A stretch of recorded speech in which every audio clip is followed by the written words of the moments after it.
हम्म। Yes sir. Sir हम भी अरे आज आप मेहंदीपुर बालाजी पर भी गए थे ना? हाँ, वहां से आ रहा हूँ अभी। आपको कैसे मालूम? हमने टीवी मैंने पर, फर्स्ट इंडिया टीवी चैनल पर देखा था सर। अच्छा अच्छा अच्छा। मैंने भी देखा था। मैं आपका बहुत बड़ा फैन हूँ सर। आप मेरे सरकार हो आज तो भाई। आज तो मैं आप लोगों का फैन हूँ। सर मैं आपको एक बात बताना चाहता हूँ। बताइए। ये तो आपका बड़प्पन है। आप करणपुर गुमानो माँ के दर्शन करने कब आ रहे हो? पहले आपके परिवार वाले करणपुर माँ के दर्शन करने आए थे तो मेरे चाचा जी ने उनके दर्शन कराए थे। कौन सी माता जी के? गुमानो माँ करणपुर। करणपुर? हाँ जी सर। यार करणपुर तो बाबू मैंने दर्शन नहीं किए। आपके परिवार वालों ने किए थे सर। अच्छा। सर अगर आप हमारे आज के होस्ट प्लीज कार्यक्रम शुरू किया जाए।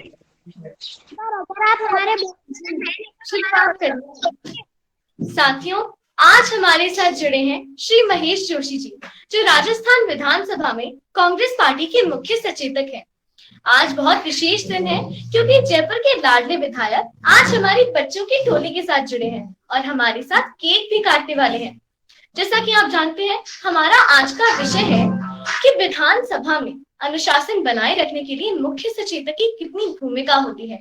ये हमें आज समझाएंगे महेश जोशी जी। तालियों के साथ उनका स्वागत कीजिए।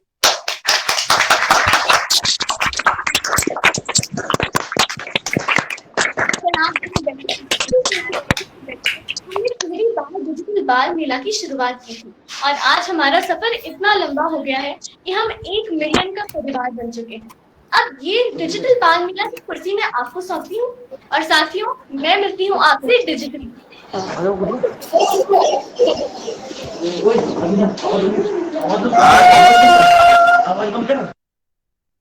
आज मेरे लिए भी बहुत खुशी का और सौभाग्य का दिन है कि 1 मिलियन परिवार में मैं भी शामिल हो रहा हूँ। और बच्चों की सरकार सर ये एक शब्द अपने मन में ये इस बात का एहसास कराता है कि हम नई पीढ़ी से कुछ इंटरेक्शन करने वाले हैं जिसमें हमें भी सीखने को मिलेगा। मेरा ये मानना है, पुरानी पीढ़ी जहां खत्म करती है, नई पीढ़ी वहां से शुरू करती है। आप हमारे मुकाबले ज्यादा इंटेलिजेंट हैं, आप हमारी पीढ़ी के मुकाबले ज्यादा समझदार हैं और जितनी उन्नति हम लोगों ने की है उससे ज्यादा उन्नति आप लोग करने वाले हैं।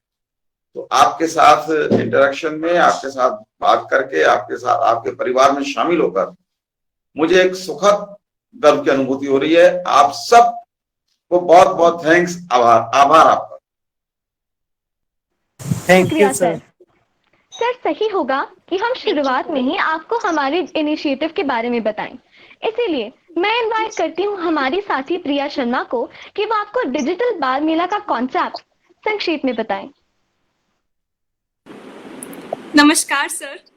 नमस्कार सर, कोरोना की इस मुश्किल घड़ी में जब सभी स्कूलें बंद हो गई थी, सभी बच्चे अपने दोस्तों से दूर, स्कूल से दूर, प्लेग्राउंड से दूर घरों में बंद बैठे थे।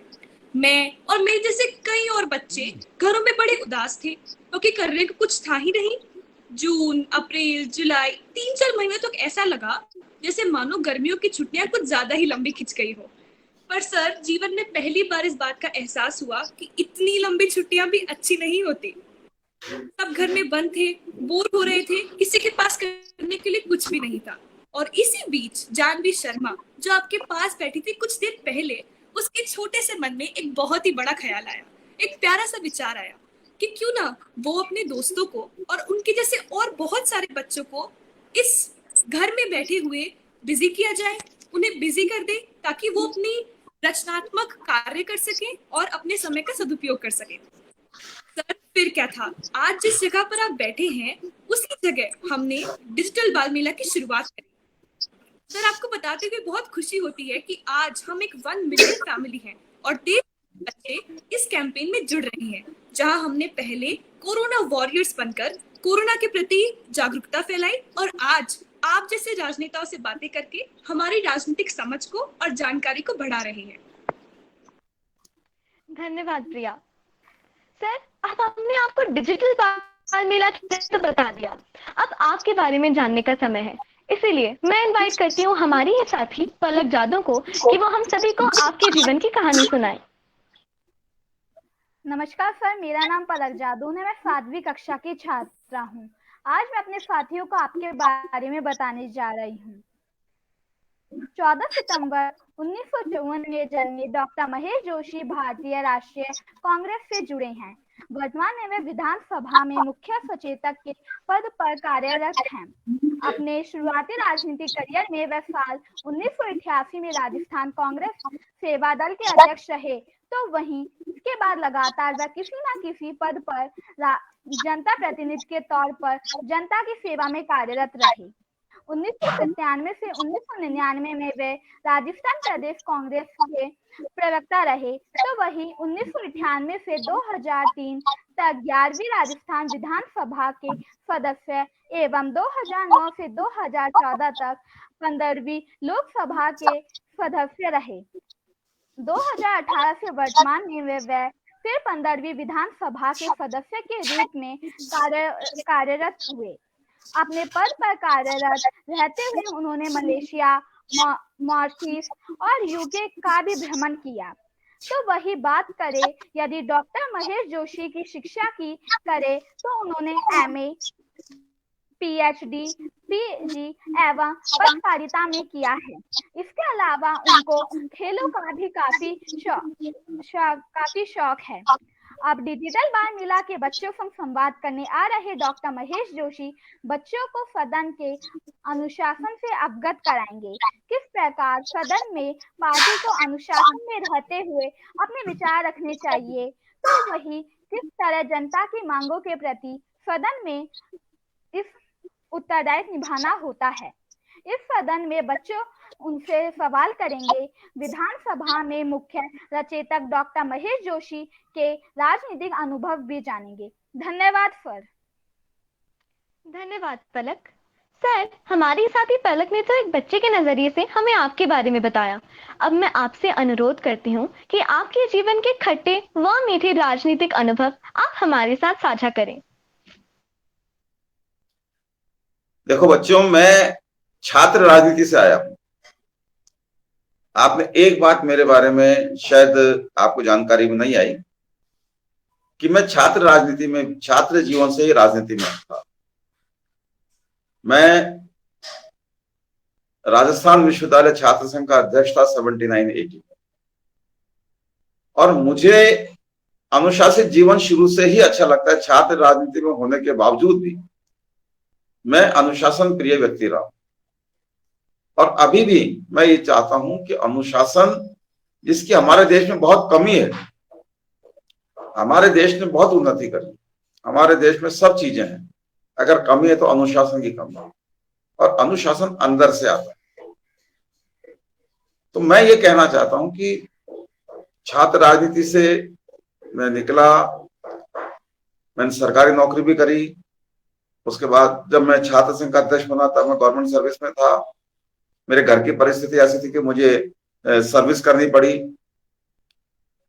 फिर उसके बाद मैं नौकरी छोड़ के मैं सक्रिय राजनीति में हुआ। पार्टी के लिए मैंने बहुत काम किया, जनता से भी जुड़ा रहा, और मेरे पूरे राजनीतिक जीवन का जो आधार रहा, जो मेरी पूछ जो हुई, यही कहूं मेरी इंपॉर्टेंस जिससे बनी, वो छात्र राजनीति के कारण, जो मैं राजस्थान विश्वविद्यालय छात्र संघ का अध्यक्ष था, उसके कारण से मुझे हर जगह मुझे इंपॉर्टेंस मिली। तो छात्र जीवन की जो भी हमारे अचीवमेंट होते हैं, उन अचीवमेंट्स हमारे साथ पूरी जिंदगी चलती है। मैं आपसे कहना चाहता हूं, अनुशासन की मैं बात कर रहा था। मैं जब छात्र संघ अध्यक्ष बना तब भी मैंने अपने छात्र संघ के कार्यकाल को शांति वर्ष के रूप में डिक्लेयर किया, और मुझे खुशी है कि मैंने अपने छात्र संघ अध्यक्ष के रूप में एक भी हड़ताल मैंने राजस्थान विश्वविद्यालय में नहीं होने। हमारी मांगे होती थी, हम कुलपति महोदय के साथ में बैठ के उनसे डिस्कशन करके उनको पूरी कराते थे। लेकिन मुझे खुशी है कि एक भी हड़ताल उस साल 79-80 में छात्र संघ की तरफ से हमने नहीं की। तो अनुशासन जो है वो जरूरी भी है। अनुशासित व्यक्ति को जब गैर अनुशासित व्यक्ति को देखता है तो उसको उसमें और अपने में अंतर नजर आ जाता है। अनुशासन तोड़ने वाले लोगों को हम इस बात के लिए उनको प्रेरित करें कि अनुशासित रहें। होता क्या है, मैं अनुशासन पे अभी बात कर रहा हूं आपसे, थोड़ी लंबी बात हो रही है लेकिन एक बात मैं आपके सामने रखना चाह रहा हूं। सपोज किसी व्यक्ति को ट्रैफिक पुलिस कांस्टेबल ने रोक लिया कि आपने हेलमेट नहीं लगा रखा। अब क्या होगा, वो जब पुलिस वाला रोक लेता है तो हम 10 तरह की बातें सोचते हैं, कहते हैं छोड़ दो, ये कर दो, वो कर दो। इतने में मान लीजिए कोई दूसरा व्यक्ति बिना हेलमेट के सामने से निकल जाता है और वो उसको रोक नहीं पाता या रोकना नहीं चाहता, हम उससे अपनी तुलना करने लग जाते। वो जा रहा है, उसको आपने कुछ नहीं कहा। हमारी ये कमी हो सकती है हमको कि हम दूसरे गैर अनुशासित व्यक्ति को अपना आदर्श समझ लें। अगर हम किसी से अपनी तुलना कर रहे हैं तो उसका मतलब यह है कि उसको हम इंपॉर्टेंस दे रहे हैं। ऐसा कभी नहीं करें। हम अगर गलती पे हैं, हमें अपनी गलती माननी चाहिए, हमें अपनी गलती को सुधार करना चाहिए। एक छोटा सा उदाहरण के साथ अपनी बात समाप्त करूंगा ये वाली। मेरा एक फोटो छप गया अखबार, अभी कोई 2 महीने पुरानी बात होगी, 2-3 महीने पुरानी। अब तो मास्क से थोड़ा सा बचत है, दोनों मैंने वैक्सीन भी लगवा रखे हैं, बाहर निकलता हूं तो मास्क लगा के रखता हूं। लेकिन एक मेरा फोटो छप गया बिना मास्क का कि मुझे बताया गया कि मैं शादी में गया। असल में मैं शादी में नहीं गया था, मैं जिनके शादी थी उनके घर गया था। उनके घर पे उन लोगों ने मेरे साथ फोटो खिंचाई, पहले मास्क में भी खिंचाई और बिना मास्क भी खिंचाई। मेरा फोटो छप गया अखबार में। अब मेरे सामने 2 रास्ते थे, 3 रास्ते मान लो, या तो मैं उसको बिल्कुल इग्नोर कर दूं, या मैं उसमें अपनी सफाई दूं, और तीसरा रास्ता मेरे सामने ये था कि मैं बिना शर्त अपनी गलती मानते हुए एक उदाहरण पेश करूं, जो भी नियम कायदे कानूनों के तहत जो जुर्माना होता है उस जुर्माने को भरूं। तो मैंने तीसरा रास्ता अपनाया। मैंने तुरंत डिप्टी कमिश्नर जो नगर निगम के चालान के जो पैसे जमा करते हैं उनको फोन करके पूछा, भाई बिना चालान के क्या जुर्माना होता है? उन्होंने कहा 500 रुपए का। मैंने उनको 500 रुपए भेज के, मेरे से किसी ने मांगा नहीं, लेकिन 500 रुपए देके उसकी रसीद कटाई और मैंने लोगों को बताया, भाई मैंने जुर्माना भर दिया है।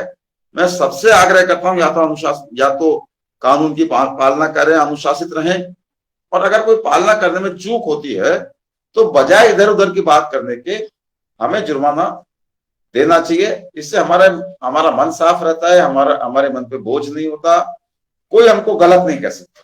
तो हमको इस बात की कोशिश करनी चाहिए, लोग हमको उदाहरण के तौर पर माने। मुझे बहुत लोगों ने अप्रिशिएट किया, छोटे बच्चे से लेकर बड़ा तक। मैं आपसे भी आग्रह करना चाहता हूं, अनुशासन बहुत जरूरी है। अनुशासित व्यक्ति गैर अनुशासित व्यक्ति के मुकाबले बहुत ज्यादा आगे बढ़ता है। तो आपसे मेरा विनम्र अनुरोध है, मैंने जैसा पहले आपसे इनफॉर्मल डिस्कशन में कहा कि नई पीढ़ी हमेशा ज्यादा इंटेलिजेंट होती है। आप मेरे मुकाबले, आप लोग ज्यादा इंटेलिजेंट, मैं मेरे से पुरानी पीढ़ी के मुकाबले थोड़ा ज्यादा इंटेलिजेंट, आप मुझसे ज्यादा इंटेलिजेंट हो। पुरानी पीढ़ी जहां खत्म करती है वहां से नई पीढ़ी शुरू करती है, इसी से मानव सभ्यता का विकास होता है। तो आप लोग इंटेलिजेंट हो, आप लोग, आपके इंटेलिजेंस का प्रदेश को, देश को, जयपुर को, सबको फायदा होगा। बस एक चीज का बहुत विशेष ध्यान रखें कि हम अनुशासित रहें, अनुशासन को नहीं तोड़ें। जी, बहुत बहुत शुक्रिया सर, हम आपकी बातों को हमेशा ध्यान रहेंगे। अब बारी आती है हमारे सवाल जवाब के सिलसिले को शुरू करने की। तो साथियों, ध्यान रखें कि अपने आप को म्यूटेड रखें जब हमारे सर या हमारे कोई साथी बोल रहे हो। जो हमारा विषय है उससे भटके ना, उसी के सवाल पूछें, और जो सवाल का जवाब पहले ही हो चुका है, जो जवाब पहले ही सर दे चुके हैं, वो सवाल ना करें। तो चलिए, सबसे पहला सवाल हम लेते हैं हमारे एक साथी जोगाराम का। जोगाराम, आप अपना सवाल कर सकते हैं। सर नमस्कार। नमस्कार। मैं जोगाराम हेमंत जी के विधानसभा क्षेत्र गुड़ामालानी जिला बाड़मेर से आपका हार्दिक स्वागत एवं अभिनंदन करता हूं। बहुत बहुत धन्यवाद जोगाराम। सर, राजस्थान विधानसभा में विपक्ष बीजेपी और आरएलवी, लोकसभा एवं राज्यसभा में विपक्ष कांग्रेस, तृणमूल कांग्रेस सहित अन्य पार्टियां हमेशा सदन की कार्रवाई सुचारू रूप से चलने नहीं देती है। आप देखिए, लोकसभा एवं राज्यसभा में पिछले काफी दिनों से विपक्ष हल्ला कर रहे थे, लेकिन कल अचानक शांत हो गई। सर, मेरा प्रश्न यह है कि आप पार्टी से ऊपर उठकर सभी विपक्ष को, चाहे विधानसभा के हो या लोकसभा की, उन्हें क्या कहना चाहेंगे? एवं 14 नवंबर को जयपुर आ रहे हमारे साथियों को आप जयपुर में कौन कौन से दर्शनीय स्थल निःशुल्क दिखाएंगे? जोगाराम, सबसे पहले तो आपको बहुत बहुत धन्यवाद। आपने मेरी बात को सिद्ध कर दिया कि आपकी पीढ़ी हमसे ज्यादा इंटेलिजेंट है। आपने बहुत स्पष्ट शब्दों में, क्लैरिटी के साथ में अपनी बात रखी और आपने दलगत राजनीति से ऊपर उठ के बात। आपको आपकी नॉलेज भी पूरी है। लोकसभा में, राज्यसभा में कौन पक्ष में है, कौन विपक्ष में है, विधानसभा में कौन पक्ष में है, कौन विपक्ष में। मैं आपको बधाई देता हूं। आपकी बहुत ये जो मुकम्मल जो जानकारी है, इसके लिए आपको बधाई। विधानसभा और लोकसभा में आप सही कह रहे हैं, इतना हंगामा हो जाता है कि जो डिस्कशंस होने चाहिए वो नहीं हो पाते। हम कोशिश करते हैं, मुख्य सचेतक की भूमिका भी फ्लोर मैनेजमेंट की होती है। हम कोशिश करते हैं कि हम कोई अगर हंगामा हो रहा तो हंगामे को समाप्त करने की कोशिश करें। लेकिन कई बार ऐसा भी होता है, चाहे पक्ष के हो चाहे विपक्ष के हो, कुछ माननीय विधायकों का स्वभाव बन जाता है। अब चूंकि जनता ने उनको चुन के भेजा है, वो भी अपने क्षेत्र की जनता का प्रतिनिधित्व करते हैं। ऐसे में उनके खिलाफ कड़ी कार्रवाई कर पाना कई बार मुश्किल होता है। कड़ी कार्रवाई की भी जाती है, कभी उनको निष्कासित भी किया जाता है, निलंबित भी किया जाता है। लेकिन चूंकि सामंजस्य की राजनीति होती है कि लोकसभा हो या कोई सदन हो, विधानसभा हो, वहां हम अगर सामंजस्य से नहीं चलेंगे तो हम सदन को चला नहीं सकते। मान लीजिए किसी सदस्य को, वो चाहे किसी पार्टी के, उनको निलंबित किया, बाकी सदस्य आके सारी बात करते हैं, सीनियर लोग बात करते हैं, भाई चलो इसकी गलती थी, एक बार कर दिया, लेकिन अब इसका निलंबन वापस ले लो। जिससे हम क्या होता है कि किसी भी पार्टी के सदस्य को निलंबित किया जाता है तो सदस्य, जो पार्टी के बाकी सदस्य होते हैं, उनके सामने दुविधा की स्थिति हो जाती है कि बिना अपने सदस्य के वो कैसे सदन में जाए। तो एक बहुत बड़ी जो व्यवहारिक परेशानियां वो होती हैं। लेकिन फिर भी, जैसा मैं आपसे कहा मैं माननीय सदस्यों से भी कहना चाहता हूं, आपके माध्यम से कहना चाहता हूं, चाहे पक्ष के हो विपक्ष के हो, कोई सदन हो, लोकसभा, राज्यसभा, विधानसभा, विधान परिषद। अपने यहाँ विधान परिषद नहीं है, लेकिन कई राज्यों में विधान परिषद भी है। जैसे ऊपर राज्यसभा होती है, ऐसे राज्यों में विधान परिषद होती है। तो सबसे मेरा आग्रह है आपके माध्यम से, हम अधिक से अधिक अनुशासन में रहें, जिससे सदन में अच्छे से तरीके से बहस हो सके और उस बहस के माध्यम से जो भी बिल, जो कानूनों के बारे में या चर्चा में जो विषय लिए गए हैं, उन विषयों पे सार्थकता के साथ में बहस हो सके। आपसे भी मेरा आग्रह है, आप भी जैसे मुझे भी आपसे सीखने को मिल रहा है, आप भी अपने किसी बड़े से, जो किसी भी सदन का सदस्य हो, तो उससे मिले तो कहिएगा, भाई देखिए हम आपका सम्मान करते हैं, लेकिन अगर आप हमारे इस सम्मान की रक्षा करना चाहते हैं तो आप जिस भी सदन के सदस्य हैं, आप अधिक से अधिक चर्चा का माहौल वहां बनाएं। ये आप कहेंगे तो ज्यादा असर पड़ेगा। सर, 14 नवंबर को जयपुर आ रहे हमारे साथियों को आप जयपुर में कौन कौन से दर्शनीय स्थल की यात्रा निःशुल्क कराएंगे? जानवी जैसा कहेगी वैसा करेंगे। सर, आप ही बताइए। हम आपको बताएंगे, आप आइए, आपका स्वागत करेंगे, जरूर करेंगे स्वागत आप। बहुत बहुत शुक्रिया सर। चलिए अब हम अगले सवाल की ओर बढ़ते हैं। हमारे साथी लक्ष्य जैन इस मीटिंग में हैं, वो अपना सवाल करना चाहते हैं और उसके बाद पीयूष, आप तैयार हो जाएं। लक्ष्य के बाद हम आपका ही प्रश्न लेंगे। सर, मेरा नाम लक्ष्य जैन है, मैं चूरू जिले से हूँ, राजस्थान से। सर, मेरा एक क्वेश्चन है, बच्चे सभी से अपने जीवन में अनुशासन को अंगीकार कैसे करें ताकि वे आवाज़ व राष्ट्र प्रगति की दौड़ में आगे बढ़ने में सहायक हो सकें? अनुशासन तो हम ही सिखाएंगे आप। अगर मैं अनुशासित नहीं रहूंगा तो मुझे कोई राइट नहीं बनता, मोरल राइट नहीं बनता कि मैं आपको अनुशासन में रहने का सबक दे सकूं। हमारी पीढ़ी की जिम्मेदारी बनती है कि हम अनुशासन आपको सिखाएं। आप और सिखाने के लिए आपको कुछ कहने की आवश्यकता नहीं है। हम अपने आप को अनुशासन में रखेंगे तो आप अपने आप अनुशासन सीखेंगे। लेकिन हमारी पीढ़ी अगर चूकती है, अगर अपनी जिम्मेदारी को पूरा नहीं करती है, तो आपकी भी ये जिम्मेदारी बनती है कि आप पूरे सम्मान के साथ में, क्योंकि बड़ों का सम्मान करना चाहिए, आप पूरे, ये भी एक अनुशासन है, आप पूरे सम्मान के साथ में हमारा इस ओर ध्यान आकर्षित करिए। एक बार में कोई नहीं मानता, 2 बार में मानेगा, 3 बार में मानेगा, लेकिन बच्चों की बात को टाल पाना किसी भी पुरानी पीढ़ी के लिए संभव नहीं। जी साथियों, ध्यान रखें कि अपने बड़ों का सम्मान करना बहुत बड़ा अनुशासन है। तो चलिए, मैंने आपको कहा था पीयूष कि हम अगला आपका सवाल लेंगे, आप प्रश्न कर सकते हैं। धन्यवाद सर। नमस्कार सर। नमस्कार। सबसे पहले मैं पीयूष गोयल हनुमानगढ़ राजस्थान से आपका इस डिजिटल बाल मेला के लाइव सेशन में हार्दिक स्वागत करता हूं, अभिनंदन करता हूं। बहुत बहुत धन्यवाद पीयूष। अनुशासन का महत्व समझाने के लिए एक दोहा कहना चाहूंगा। कितने ही आए गए धरती पर इंसान, कितने ही आए गए धरती पर इंसान, अनुशासन में जो रहे बनते वही महान। बिल्कुल सच बात है कि जो अनुशासन में रहता है वही इंसान सबसे महान बनता है। बात करें एग्जाम्पल की तो हमारे महात्मा गांधी जी, जिन्होंने अनुशासन रखकर और धीरज धरकर हमारे देश को आजाद करने में अपनी अहम भूमिका निभाई। और हमारे जितने भी स्पोर्ट्स पर्सन हैं, चाहे मीराबाई चानू हो, नीरज चोपड़ा हो, उन्होंने भी आज धीरज रखा, अनुशासन रखा, तभी वे आज इतनी बड़ी उपलब्धि हासिल कर पाए हैं। तो मैं आप सभी साथियों से कहना चाहूंगा कि अगर आप भी चाहते हैं कि आप सफलता हासिल करें अपने,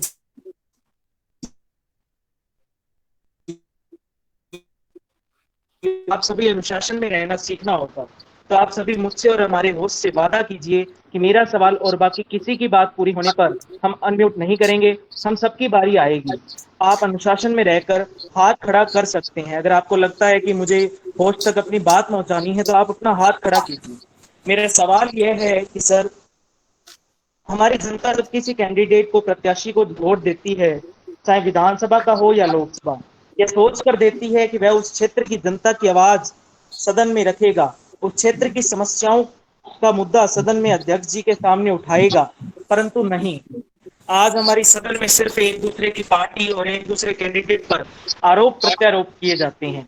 बजाय इस आरोप प्रत्यारोप के उस समस्या का हल क्या है, हमें यह देखना चाहिए। हमने देखा किस तरह देश की दोनों सभा, लोकसभा राज्यसभा में आए दिन हंगामा चल रहा है, उन्हें स्थगित किया जा रहा है। क्या सदन की कोई गरिमा नहीं है? क्या यह लोकतंत्र का अपमान नहीं है? मुझे बड़ा अच्छा लगा जब महंगाई का विरोध करते हुए राहुल गांधी जी के नेतृत्व में सभी विपक्षी सांसद साइकिल से संसद पहुंचे। तो यह है मुद्दा, महंगाई पर बात होनी चाहिए, तीसरी लहर से देश को किस प्रकार बचाना है इस पर बात होनी चाहिए। परंतु पेगासस अभी कोई मुद्दा नहीं है। मानता हूं इस पर भी चर्चा करना जरूरी है, परंतु अभी नहीं। अभी जरूरी है तो केवल और केवल तीसरी लहर से किसी तरह जनता को बचाना है। तो इस पर आपकी क्या टिप्पणी है कि तीसरी लहर और महंगाई पर बात होनी चाहिए, न कि पेगासस पर? धन्यवाद सर। पीयूष, कभी कभी ऐसा होता है सदन में कि कोई एक वक्ता अपनी बात रखता है और दूसरे वक्ता के मन में भी वही बातें होती हैं, तो वक्ता पूरी बात को पढ़ता नहीं है। वो ये कहता है कि मैं अपने आप को फला मेंबर के साथ की बातों के साथ एसोसिएट करता हूं। आज मेरी स्थिति भी ऐसी हुई है पीयूष, मैं तुम्हारी बातों के साथ अपने आप को एसोसिएट करता हूं। तुमने बहुत अच्छी बातें कही और तुम्हारे वो सवाल नहीं है, तुम्हारा वो एक तरीके से एक पैमाना तुमने बताया है कि इस पैमाने पे हम सबको चलना चाहिए, उस रास्ते पे हमको चलना चाहिए। तुमने इस उम्र में इतनी गंभीर और गहरी सोच रखी है, इसकी मैं तुमको बधाई देता हूं। सही बात है, हमको कोरोना की लहर के बारे में चिंता करनी चाहिए, हमको महंगाई के बारे में बात करनी चाहिए, हमको दूसरे जो मुद्दे हैं उन पर बात करनी चाहिए, हमको अनुशासित रहना चाहिए। अनुशासन के बारे में एक बात करते करते मुझे एक वाकया याद आया, एक घटना याद आई। वो घटना मैं आप सबके सामने जरूर कहना चाहता हूं। जी सर। मैं एक जगह गया, एक डेथ में गया, तो जिनके फादर की डेथ हुई थी उन्होंने कहा कि मेरे पिता ये कहा करते थे कि बड़े जो करते हैं वो मत करो, बड़े जो कहते हैं वो करो। उदाहरण के तौर पे उन्होंने कहा कि पिताजी तो सिगरेट पीते हैं और बच्चों को मना करते हैं, तो बच्चों को पीनी चाहिए कि नहीं पीनी चाहिए? नहीं पीनी चाहिए। नहीं पीनी चाहिए सर। ठीक है ना? लेकिन मेरी बात पूरी कर रहा हूं अभी। लेकिन बाद में मेरे को उस टाइम उनकी बात सही लगी, लेकिन फिर मुझे लगा कि यार ये तो बहुत साधारण बात है। मुझे गांधी जी का कोटेशन याद आया। गांधी जी से एक बार किसी ने पूछा कि युवाओं के लिए आपका क्या संदेश? तो गांधी जी ने कहा, मेरा जीवन ही मेरा संदेश। ये जो बात, इसकी ये इतनी गहरी बात है कि जो बात मेरे सामने उस दिन आई थी, ये उसे एकदम उलट बात है। मेरा जीवन ही मेरा संदेश है का मायने ये है, मैं जो करता हूं वो आप कर सकते हो, मेरे कहने और करने में अंतर नहीं। तो मैं ये कहना चाहता हूं सब बच्चों से कि हमको अपने आप को इस तरीके से तैयार करना चाहिए, चाहे मेरी पीढ़ी हो चाहे आपकी पीढ़ी हो, कि हमें यह नहीं कहना पड़े कि हम जो करते हैं वो मत करो, हम जो कहते हैं वो करो। हमको यही अपने आप को तैयार करना चाहिए कि हमारा जीवन ही हमारा संदेश होगा। ये बात छोटी है, गूढ़ है, लेकिन बहुत महान बात है। तो मैं आपसे भी कहना चाहता हूं और मैं अपने आप पे भी लागू करने की कोशिश करता हूं। मैं कोशिश करता हूं झूठ नहीं बोलूं, मैं कोशिश करता हूं कि ऐसा कोई काम नहीं करूं जो मैं ये कहूं कि भाई मैं तो कर रहा हूं लेकिन आप मत करो। तो पीयूष, मैं आपकी बातों से अपने आप को एसोसिएट भी करता हूं। एक बात मैंने ये जोड़ी कि हमारा जीवन ही हमारा संदेश हो, हमारे काम ही जो हम कहें वो हम करें। जिस दिन ये सच्चाई ज्यादातर लोगों में आ जाएगी, उस दिन हम जिस राम राज की सोच रखते हैं, राम राज का मतलब ये नहीं कि राम जी आगे राज करें, राम राज की मतलब जहां सच्चाई का बोलबाला हो, जहां संयम हो, जहां अनुशासन हो, जहां लोग खुशहाल रह सकें, वही राम राज होता है। एक दूसरे के प्रति सवाल भाईचारा रख सकें, वही राम राज होता है। हम अपने पे अनुशासन लागू करेंगे तो निश्चित रूप से हमारा जीवन भी संदेश बन सकेगा। ये मैं आपसे कहना चाहता हूँ। बिल्कुल। मेरा एक निवेदन और है आपसे कि आखिर में आप एक लीडर तो चुनेंगे ही इस सेशन का, परंतु एक मुख्य सचेतक और चुनकर जाइएगा जिसे आप विधानसभा में देखना चाहते हैं। जो बच्चे विधानसभा में पहुंचेंगे उसमें आप मुख्य सचेतक किसको देखना चाहते हैं? धन्यवाद। भैया ये तो पूरी सरकार है, बच्चों की सरकार, और बड़े मुश्किल से 3 मंजिल ऊपर चढ़ के आपसे मिलने आया हूँ। धन्यवाद इसके लिए। मैं तो ये चाहता हूं आप सब लोग सदन में पहुंचे, और चाहे अपना मुख्यमंत्री चुनने की बात हो, चाहे मुख्य सचेतक चुनने की बात हो, आप लोग अपना मुख्य सचेतक और मुख्यमंत्री और मंत्री चुने। ये मैं आपको शुभकामनाएं देता हूँ। धन्यवाद। बहुत बहुत शुक्रिया सर। पीयूष, आपका प्रदर्शन बहुत अच्छा था, आपकी प्रस्तुति बहुत अच्छी थी, आपका सवाल भी बहुत अच्छा था। लेकिन साथियों, मेरी आपसे गुजारिश है कि अपना सवाल आप थोड़ा छोटा रखिए, क्योंकि जैसा कि आप देख सकते हैं बहुत सारे हमारे साथी सवाल करना चाहते हैं। आपके नाम मेरे पास यहाँ लिखे हुए हैं, इतने सारे सवाल हैं। तो प्लीज सवाल थोड़ा छोटा पूछिए ताकि सभी के सवालों के जवाब बोल दे सकें। तो चलिए, हमारे साथी हैं यहाँ पर। जी धन्यवाद पीयूष। हमारी साथी है यहाँ पर प्रिया करवरसरा, वो अपना सवाल कीजिए, और मनीष ठाका तैयार हो जाइए, अगला सवाल हम आपका देंगे। प्रिया, अगर आप हमारे सत्र में जुड़ी हुई हैं तो। Good evening sir. सर मेरा नाम पुनीता है, मैं संगरिया हनुमानगढ़ जिले से हूँ। मेरा आपसे यह सवाल है कि सदन में कैसा हो नेता का अनुशासन? मैं समझा नहीं प्रिया, थोड़ा डिस्टरबेंस आई आवाज में। सदन में कैसा हो नेता का अनुशासन? सदन में कैसा हो नेता का अनुशासन? Yes sir. ज्यादा सुने और सिर्फ काम की बात बोले, ऐसा नेता का अनुशासन होना चाहिए। Thank you sir. जी, तो जी मनीष अपना सवाल कीजिए। माननीय महेश जोशी जी, आपको मेरा राम राम सा। राम राम मनीष जी, आपको भी। मैं मनीष ढाका राजस्थान के नागौर जिले से हूँ। मेरा आपसे एक प्रश्न है। मेरा प्रश्न ये है कि महंगाई आम आदमी की कमर तोड़ रही है। पेट्रोल डीजल के भाव आसमान छू रहे हैं, रसोई गैस सिलेंडर पसीना छुड़ा रहे हैं। और एक विशेष बात ध्यान आकर्षित करना चाहूंगा आपसे। महाराष्ट्र, मध्य प्रदेश और राजस्थान में यहाँ पर विधायकों को धन बल के आधार पर खरीद लेते हैं। जनता के द्वारा एक चुनी गई सरकार को गिराना, क्या ये लोकतंत्र के लिए अच्छा है? क्या ये देश की जनता के साथ धोखा नहीं है? इस पर आप खुद एक जनप्रतिनिधि होने के नाते आपकी क्या प्रतिनिधित्व है? जी सर बताइए। देखिए, महंगाई का आपने, डीजल पेट्रोल रसोई गैस का आपने सवाल पूछा, सब लोग इससे त्रस्त हैं। इसका जवाब मैं ज्यादा इसलिए नहीं दे सकता, फिर वो दलगत राजनीति हो जाएगी, जो ठीक नहीं रहेगा इस माहौल। मैं आपकी बातों से सहमत हूं। कीमतें अतार्किक हैं। तार्किक दृष्टि से अगर महंगाई बढ़े तो समझ में आती है कि भाई ठीक है, महंगाई बढ़ाना मजबूरी है। लेकिन ये अतार्किक कीमतें, इनको मैं मानता हूं। इससे ज्यादा मैं कुछ नहीं कहना चाहता। लेकिन आपने मेरे से दूसरा सवाल अभी किया है कि दूसरा सवाल क्या किया था आपने?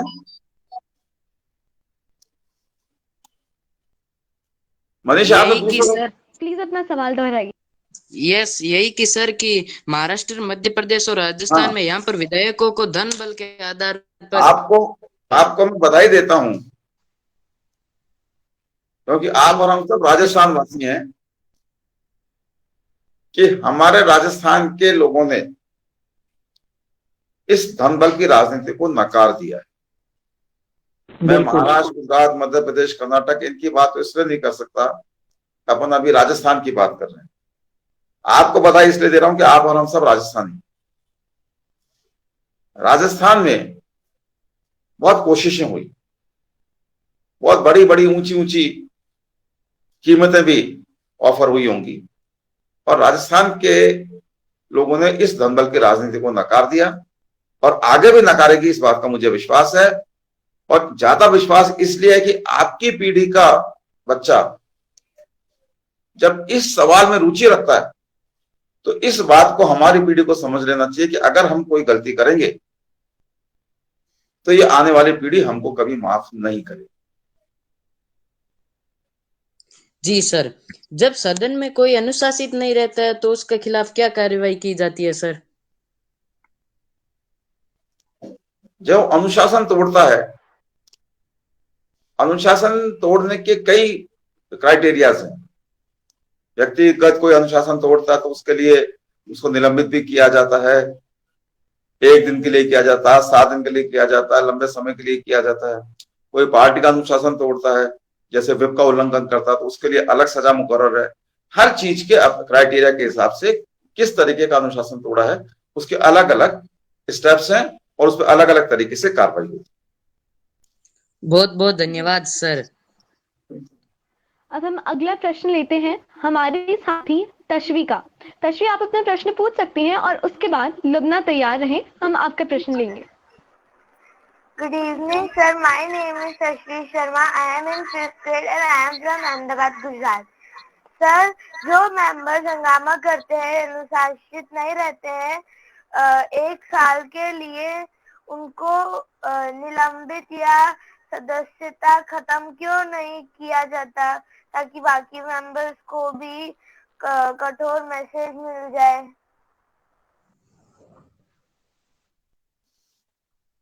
हर गलती पे बेटा माता पिता बच्चे को थप्पड़ नहीं मारते, हर गलती पे डांट फटकार नहीं करते। कभी समझाते हैं, कभी प्यार से समझाते हैं, कभी थोड़ा सा सख्त होकर समझाते हैं, कभी डांटते भी हैं। तो हर गलती पे अलग अलग उसके साथ में बातें जुड़ी हुई होती हैं। हर गलती पे अगर निलंबित करने लगेंगे तो कितनी बार चुनाव कराएंगे?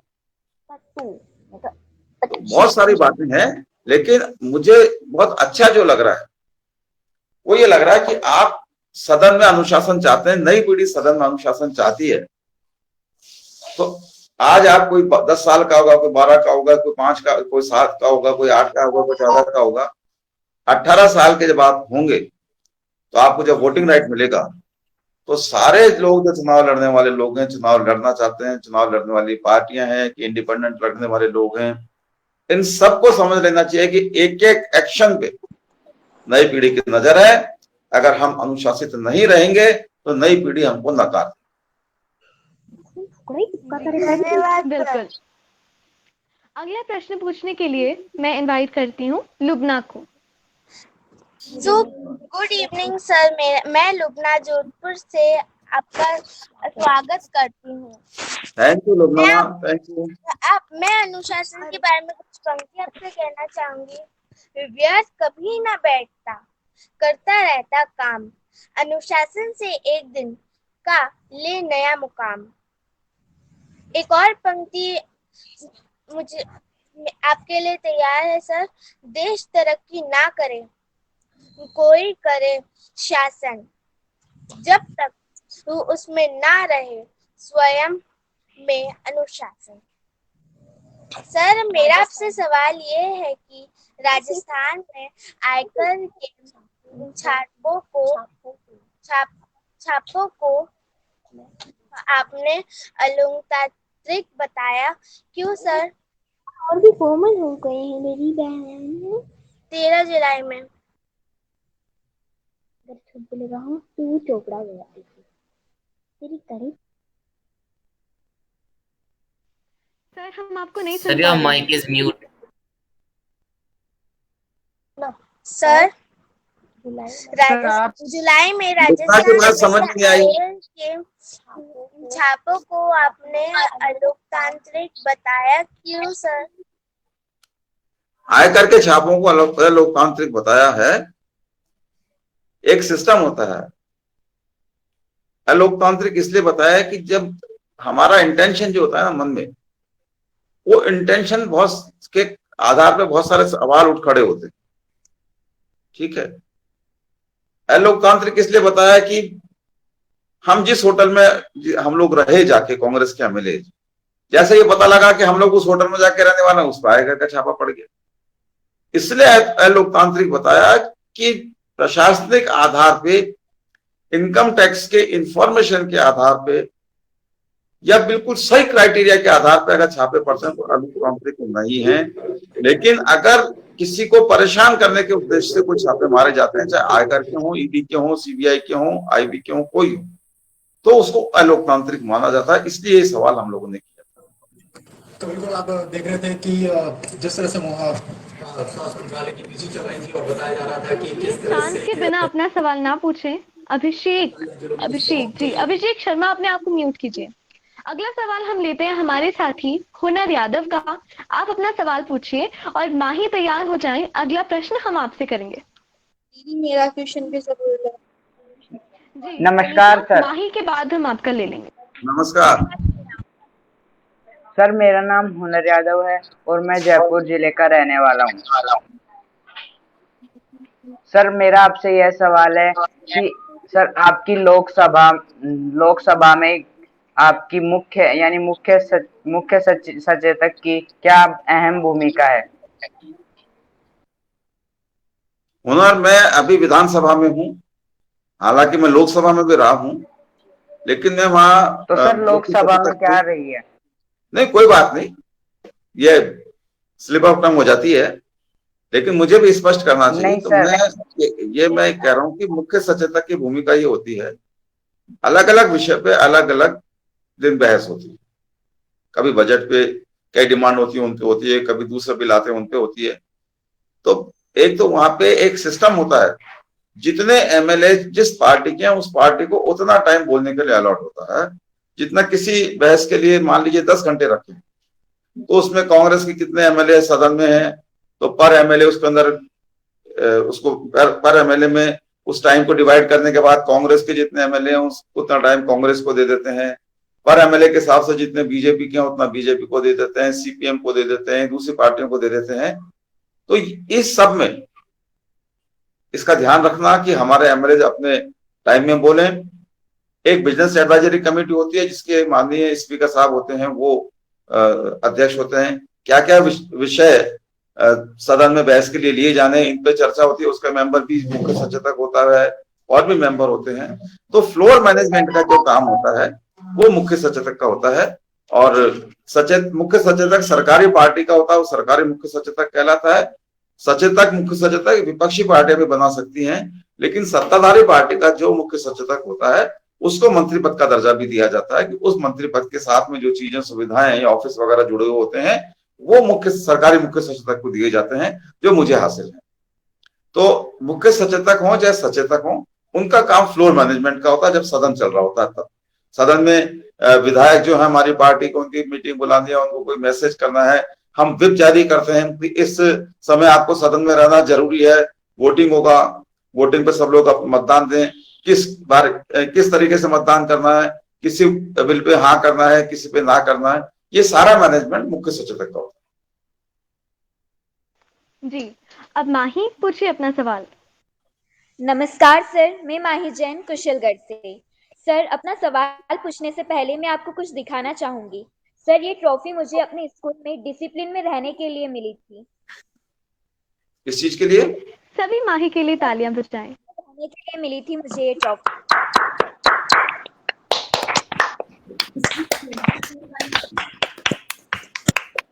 सर, मेरा सवाल है कि 1988 में आप कांग्रेस राजस्थान कांग्रेस सेवा दल के अध्यक्ष रहे हैं, तो सर आपने कांग्रेस को ही क्यों चुना और दूसरी पार्टी को नहीं? क्या वजह थी इसकी? मेरे ख्याल से ये जो हमारा डिस्कशन है ना, इसमें हम दलगत राजनीति की बात नहीं कर रहे हैं। तो इसका ये सब्जेक्ट जो है ना, इसमें बहुत सारी बातें ऐसी आ जाएंगी कि उससे हमारी दिशा ही बदल जाएगी। हाँ सर, दलगत राजनीति के ऊपर उठकर अपने को बात करनी है। मैं बात कहूंगा तो मैं कांग्रेस की कहूंगा। हो सकता है कोई आप में से कांग्रेस को पसंद करता हो सकता है कोई दूसरी पार्टी को पसंद करता हो। तो मैं कोई बात कहूंगा तो दलगत राजनीति की बात हो जाएगी। बेटा, तो ऐसी बात नहीं करें जिससे किसी के मन में भी यह बात आए कोई विवाद खड़ा हो।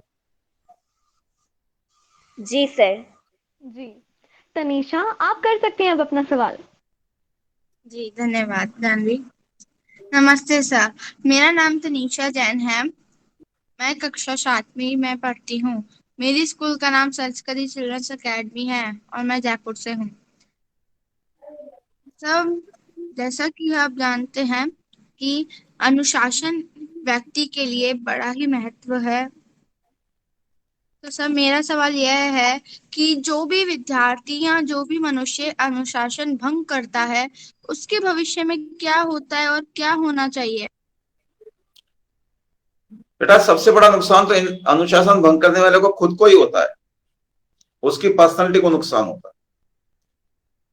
उसको जो मौका मिला, उसको जो अनुशासित रह के आदमी, अगर उसको 10 मिनट का मौका है तो अनुशासित रहेगा तो पूरे 10 मिनट का उपयोग कर सकेगा।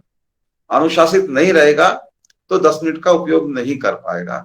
सबसे बड़ा नुकसान अनुशासन खोने का नुकसान होता है, खुद को होता है। और जब हमको नुकसान होगा, क्योंकि हम ये कहते हैं कि हमसे ही समाज है, हमसे प्रदेश है, हमसे देश है, तो हमको जो नुकसान हो रहा है वो हमारे प्रदेश का और हमारे देश का नुकसान है। इसलिए अनुशासित रहना चाहिए, जिससे अधिक से अधिक समय का सदुपयोग हो सके, हमारे जो रिजल्ट्स हैं वो हम अधिक से अधिक बेहतर दे सकें। जी, ललिता आप अपना सवाल कर सकती हैं। और हितार्थ, अगला सवाल हम आपका लेंगे। दीदी मेरा क्वेश्चन ले लेना। मेरा क्वेश्चन जी काना आपका ले लेंगे। ललिता आप कीजिए। नमस्कार सर। नमस्कार। मेरा नाम ललिता बाबल है, मैं नागौर जिले से हूँ। सर्वप्रथम आपने हमें कोरोना जैसी बड़ी महामारी से बचाया, इसके लिए आपको धन्यवाद। थैंक यू, हमारी जिम्मेदारी तो है। सर, हमारे राजस्थान में भी विधानसभा के साथ अब विधान परिषद का गठन होने वाला है। तो सर, विधान परिषद और विधानसभा की संरचना समान ही होती है क्या? विधान परिषद का गठन किस प्रकार होता है एवं इसकी सीटों की संख्या कितनी होती है? क्या विधान परिषद में भी बजट पेश किया जाता है? देखिए, विधान परिषद तो बेटा अभी हमारे यहाँ गठन होने में बहुत टाइम लगेगा। बहुत लंबा प्रोसीजर होता है। हम लोग कोशिश कर रहे हैं कि विधान परिषद का गठन हो सके, क्योंकि 1977 में भी हमारे विधायकों की संख्या 200 थी। उससे पहले हमारे विधायकों की संख्या पूरे राजस्थान में 180 होती थी। 50 के दशक में और थोड़ी सी कम थी। सदस्यों की संख्या बढ़ाने में बहुत तकलीफ होती, तो रिप्रेजेंटेशन जो होता है वो सबको नहीं मिल पाता। इसलिए विधान परिषद का गठन करने की कोशिश की जा रही है। लंबा समय उसके अंदर लगेगा। राजस्थान में अगर विधान परिषद का गठन होगा तो 66 मेंबर्स विधान परिषद में होंगे। 66 मेंबर जो लगभग 33% के आसपास, जो भी स्ट्रेंथ होती है उसके 33% के आसपास विधान परिषद में मेंबर होते हैं विधान सभा के मुकाबले। वहां अलग अलग सब्जेक्ट हैं। उस अलग अलग कॉन्स्टिट्यूंसीज होती हैं। ये ग्रेजुएट कॉन्स्टिट्यूंसी है, ये पॉलिटिकल आएंगे, ये म्युनिसिपल जो प्रतिनिधि हैं वो वोट देके इलेक्ट करेंगे। तो अलग अलग बड़ा लंबा चौड़ा उसका क्राइटेरिया है। तो विधान परिषद में हम विषय एक्सपर्ट को भी लेके आ सकते हैं, जिता के ला सकते हैं। उससे विधान परिषद के माध्यम से हम लोगों को और अधिक ज्यादा चर्चा के हिसाब से जो बिल वगैरह उन पे और अच्छा डिस्कशन कर सकते हैं। जो बजट होता है, बजट हमेशा लोअर हाउस में ही पेश किया जाता है। लोअर हाउस यानी जिसको हम ये कहें हाउस ऑफ पीपुल कहें, हाउस ऑफ कॉमन्स कह लें, जो चुनाव के जरिए जो सदन जिसके अंदर प्रतिनिधि जाते हैं उसको निचला सदन कहते हैं। और जो सीधे ऊपर जाते हैं जैसे राज्यसभा है या विधान परिषद है उसको अपर हाउस कहते हैं। और एक बात और आपको बताता हूं जानकारी के लिए, मैं विधान परिषद में तो कभी किसी में मैं नहीं जा सका, लेकिन चूंकि जब मैं लोकसभा में था, मैं राज्यसभा में भी मैंने वहां देखा।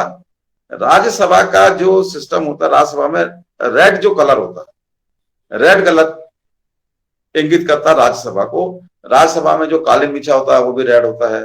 राज्यसभा के जो मेंबर्स होते हैं एमपी, वो भी एमपी कहलाते हैं। उनके लेटर पैड पे जो इंक यूज में आती है वो रेड कलर की होती है। लेकिन जो लोकसभा के होते हैं जिसको हम लोअर हाउस कहते हैं, उसमें कारपेट भी ग्रीन होता है और हम जो लेटर पैड हमारे छपवाते थे उनमें भी जो स्याही का रंग होता था वो ग्रीन होता था। ये आपको जानकारी देने के लिए मैंने बताया। थैंक यू सर जी। अगला सवाल करने के लिए मैं इनवाइट करती हूँ हमारे साथी हितार्थ को, और फिर अनादि, हम उसके बाद आपका सवाल लेंगे, तो आप तैयार रहें। दीदी my turn is not comed. अभी पूछते हैं आपसे भी। माय टर्न दीदी, मेरा टर्न लीजिए ना, हम दोनों का। जी सभी का लेंगे, मैंने सभी के नाम लिखे हुए हैं, आप म्यूटेड रखिए। हितार्थ, अगर आप हमारे सत्र में हैं तो प्लीज अपना सवाल कीजिए। वंदे मातरम सर। वंदे मातरम। सर मैं आपसे पूछना चाहता हूँ कि जीवन के हर कार्यों में अनुशासन की क्यों जरूरत पड़ती है? इसका सवाल का जवाब तो ये हो तभी आपको पूरी तरीके से समझ आ सकता है जब आप अनुशासन को समझें। मैं समझता हूँ सर। जब समझते हैं तो आप खुद देखिए, कोई काम आप अनुशासित तरीके से, आपको सीधा चलना है, ये एक अनुशासन है। आप सीधे चलेंगे तो आप 10 सेकंड में 50 मीटर दूर चले जाएंगे। लेकिन अगर आप इधर उधर यूं भटकते हुए चलेंगे तो आप 10 सेकंड में 50 मीटर नहीं जा सकते। तो आपको समझना पड़ेगा, हम सबको समझना पड़ेगा कि अनुशासन हमेशा हमेशा एक तो हमारी पर्सनालिटी को सेटिस्फेक्शन देता है, हमारी पर्सनालिटी को परफेक्ट करता है, दूसरा हमारे हर काम को वो परफेक्शन के साथ पूरा करने का मौका देता है। अनादि, अब आप अपना प्रश्न कर सकती हैं। अनादि। Thank you sir. मेरा क्वेश्चन ये है कि बच्चों को आपने दलगत राजनीति से दूर रहने को कहा, लेकिन फिर सरकार में पक्ष और विपक्ष के तर्क वितर्क कैसे होंगे? मेरा नाम अनादि अग्रवाल है। आप अपना क्वेश्चन दोबारा कीजिए, मेरे को आवाज नहीं आई आपकी। Okay sir. सर मेरा नाम अनादि अग्रवाल है, मैं MGTS स्कूल छोटी सादरी में 9th क्लास की स्टूडेंट हूँ। मेरा क्वेश्चन ये है कि बच्चों को आपने दलगत राजनीति से दूर रहने को कहा, लेकिन फिर सरकार में पक्ष और विपक्ष के तर्क वितर्क कैसे होंगे? बेटा, मैंने दलगत राजनीति से दूर रहने को नहीं कहा। मैंने कहा ये अभी जो हम डिस्कशन कर रहे हैं इसमें अगर हम दलगत राजनीति की बात करेंगे तो चूंकि मैं एक पॉलिटिकल पार्टी का मेंबर हूं, मैं अपने पक्ष की बात करूंगा। जो मेरे पक्ष से सहमत नहीं होगा, क्योंकि आप अभी बच्चे हो, आप किसी पार्टी के नहीं हो, आप तो देश का भविष्य हो। हम अगर कोई डिस्कशन पॉलिटिकल करेंगे, दलगत राजनीति का डिस्कशन करेंगे तो एक ऐसी अंतहीन बहस चालू हो जाएगी जिसका आपके हमारे सवाल जवाब तो हो ही नहीं पाएंगे, वही बहस चलती रहेगी। इसलिए मैंने मना किया। मैंने दलगत राजनीति से दूर रहने को नहीं कहा। दलगत राजनीति में तो आना ही आना पड़ेगा अगर राजनीति में आना चाहते हैं तो। मैं आप सबसे आग्रह करता हूं, बच्चों से, आपको राजनीति में जरूर आना चाहिए। आप ये देख लीजिए, जहां ज्यादा अच्छाई होगी वो फील्ड अच्छा होगा, जहां कम अच्छाई होगी वो फील्ड कम अच्छा होगा। आप लोग सब अच्छे हैं, होनहार हैं, समझदार हैं, अनुशासित हैं, एक एक चीज को समझते हैं। आप लोग राजनीति में आएंगे तो राजनीति का स्तर और अधिक अच्छा होगा, सुधरेगा। चाहे किसी भी पार्टी से आए, जिस पार्टी की विचारधारा आपको अच्छी लगे उस पार्टी से आप आए, लेकिन जरूर राजनीति में आए। पढ़े लिखे लोग और अच्छे लोग जितने राजनीति में आएंगे, राजनीति का स्तर उतना ही ज्यादा अच्छा होगा। सर मैं क्या आपसे एक और क्वेश्चन पूछ सकती हूँ प्लीज? जरूर पूछिए, जानवी परमिशन देगी। जी सर। Thank you. सर मेरा क्वेश्चन ये है कि सदन में जिस तरह का माहौल देखने को मिलता है उससे तो अनुशासन कहीं नजर नहीं आता। इसके बारे में आपकी क्या राय है? आपका सवाल बिल्कुल सही है, अनुशासन नजर नहीं आता। अब हमारी पता है सबकी क्या स्थिति हो गई जिसको आपकी पीढ़ी सुधारेगी। हम जिधर होते हैं ना, हमको वही पक्ष अच्छा लगता है। आज हम सत्ता में हैं तो जो लोग सदन में हो हल्ला करते हैं वो हमको गलत लगता है। कल हम विपक्ष में थे, हमारे लोग हो हल्ला करते थे तो जो सत्ता में था उनको बुरा लगता था। जो कल सत्ता में थे आज विपक्ष में है, हो हल्ला कर रहे हैं। तो मैंने आपसे कहा, आप लोगों का स्तर हमसे ज्यादा अच्छा है, आप लोगों की सोच हमसे ज्यादा मैच्योर है, अच्छी है। आप लोग राजनीति में आएंगे तो ज्यादा अच्छा होगा और हमको भी धीरे धीरे अपने आप को ऐसा ढालने की कोशिश करनी चाहिए। हमारी पीढ़ी को, हमसे मतलब मैं अकेले की बात नहीं कर रहा, हमारी पीढ़ी के लोगों को भी इस बात में अपने आप को ढालना चाहिए कि हम सही को सही और गलत को गलत कह सकते। अगले प्रश्न के लिए मैं इनवाइट करती हूँ शाना को। शाना नबेरा जी। शानम, हम आपका प्रश्न थोड़ी ही देर में लेते हैं। पहले काना बहुत देर से इंतजार कर रहे हैं। काना नबेरा, आप अपना प्रश्न पूछ सकते हैं।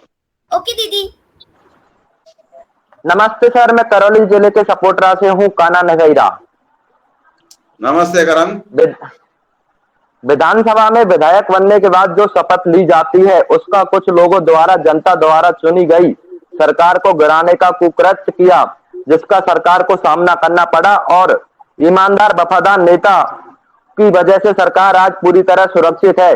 लेकिन जो लोगों ने पार्टी के चुनाव चिन्ह पर चुनाव लड़ा और पार्टी को अल्पमत में बताकर प्रेस मीडिया पर विज्ञप्ति जारी की, इससे यह प्रतीत होता है कि विधानसभा में जो शपथ ली जाती है उसका पूर्णतः पालन नहीं हो रहा है। आपके सरकार को बचाने के लिए संकट मोचन हनुमान की भूमिका निभाई थी, इसके लिए धन्यवाद। और मेरा सरकार को एक सुझाव है कि स्कूल खोलने को से पहले मुख्यमंत्री जी सभी विपक्षी दलों से वार्तालाप करें, इसके बाद में स्कूल खोले। करण, आपने सही कहा। जो कोशिशें हुई उसके बारे में तो मैं नहीं जानना चाहता, वो बातें हैं। लेकिन आपका जो आखिरी सुझाव है कि भाई आपने कहा स्कूल खोले जाने से पहले विपक्षी लोगों से भी राय करें। आपने देखा होगा मुख्यमंत्री जी ने हर मुद्दे पे विपक्षी और नीचे से नीचे स्तर पे जो जनप्रतिनिधि या लोग हो सकते हैं, इवन पुलिस कांस्टेबल तक से वीसी किया मुख्यमंत्री जी ने। आपका सुझाव निश्चित रूप से मुख्यमंत्री जी के पहले से संज्ञान में होगा।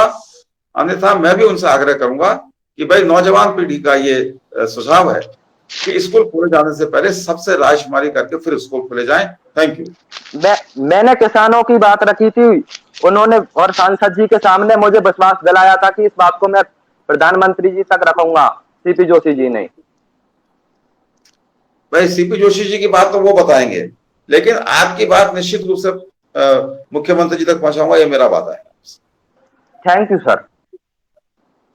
जी सर, अगला प्रश्न लेते हैं हमारे साथी रक्षित का। रक्षित। सौ चांद भी आ जाए तो बाल मेले में वह बात नहीं रहेगी। 100 चांद भी आ जाए बाल मेले में तो वो बात नहीं रहेगी। सिर्फ आपके आ जाने से ही हमारे महफिल की रौनक बढ़ गई। सिर्फ आपके आ जाने से ही हमारे महफिल की रौनक बढ़ गई। नमस्कार सर, मेरा नाम रक्षित है। मैं गोइंका पब्लिक स्कूल में अध्ययनरत हूँ। मेरा आपसे यह प्रश्न है कि सरकार से सदन में जनता के हित में प्रश्न कम पूछे जाते हैं और हंगामा ज्यादा होता है। इसका क्या कारण है? आप अपने विचार बताइए।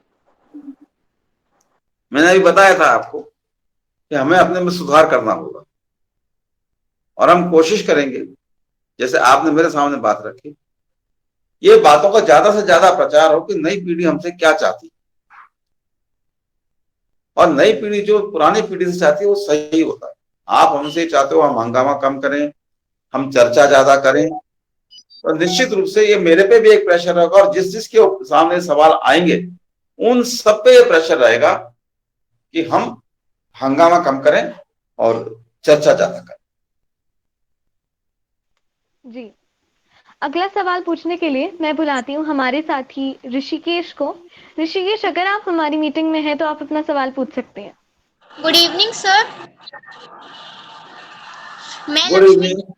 मैं लक्ष्मी शर्मा करौली जिले के सपोटा तहसील से हूँ और मेरा प्रश्न है कि राजस्थान की सरकार को गिराने के लिए देश के बड़े बड़े नेताओं ने एड़ी से चोटी का जोर लगाया, लेकिन राजस्थान के गांधी के आगे झुकना पड़ा। राजस्थान के गांधी ने देश के बड़े नेता के खुद के गृह क्षेत्र में जाकर अहमद पटेल जी को राज्यसभा में भेजकर पहले जवाब दे दिया।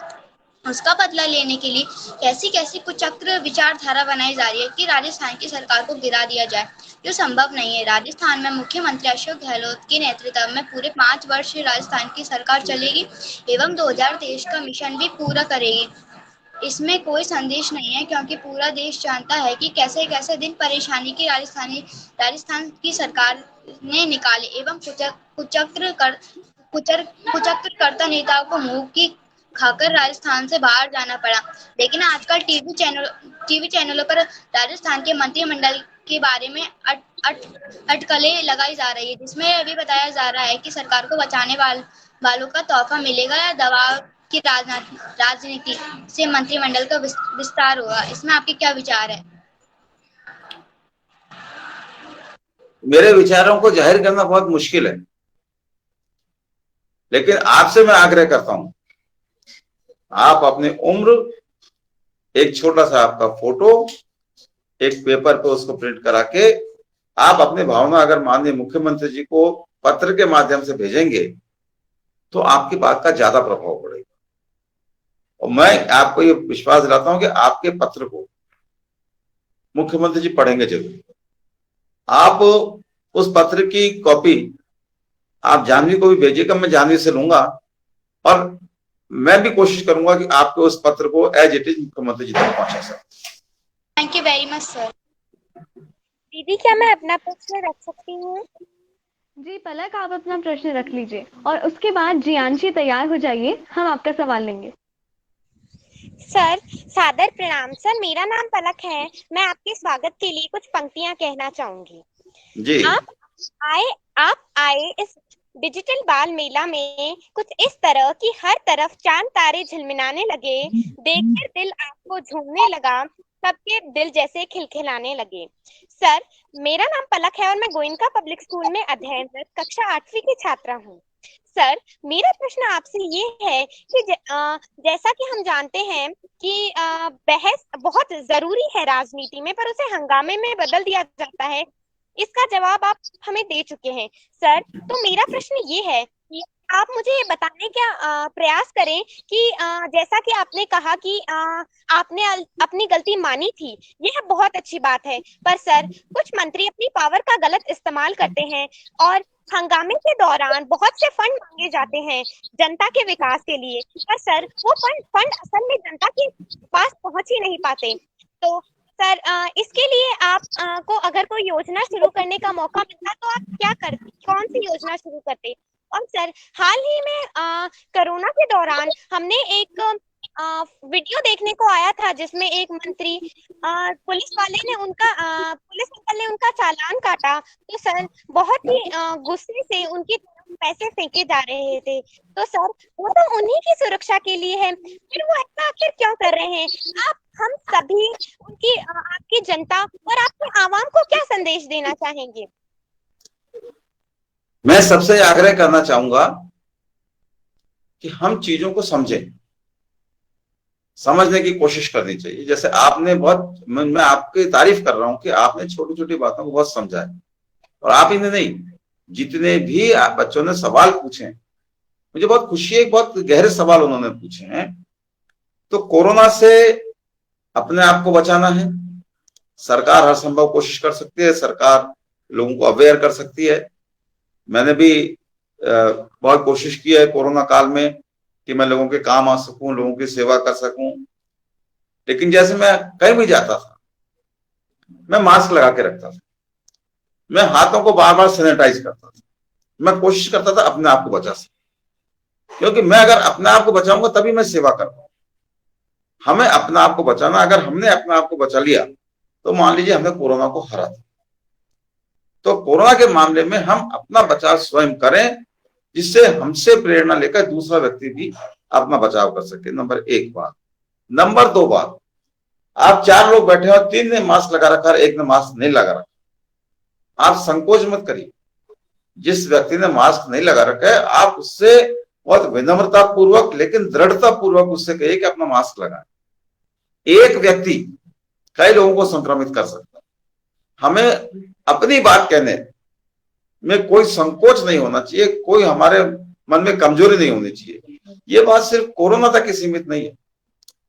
हम अपने राजनीतिक जीवन जी रहे हो, अपना काम कर रहे हो, अपनी सोशल लाइफ जी रहे हो, सही को सही कहने की जिस दिन हमें ताकत आ जाएगी, आमतौर पे समाज सही को सही और गलत को गलत कह सकेगा, तो हमारी बहुत सारी 80-90% समस्याओं का समाधान तो वहीं हो जाएगा। तो मैं आप सबसे आग्रह करना चाहता हूं कि आप सब लोग, इतने अच्छी आप लोगों ने बातें की हैं, इतनी गहरी आपने बातें करी हैं, आप इस बात के लिए भी मोटिवेट करें। अगर आपके मम्मी पापा, आपका बड़ा भाई, आपका कोई सीनियर फ्रेंड, वो अगर आपके सामने सच को छुपाता है या झूठ बोलता है, आप कह दीजिए उससे कि भाई आप सच बोलिए।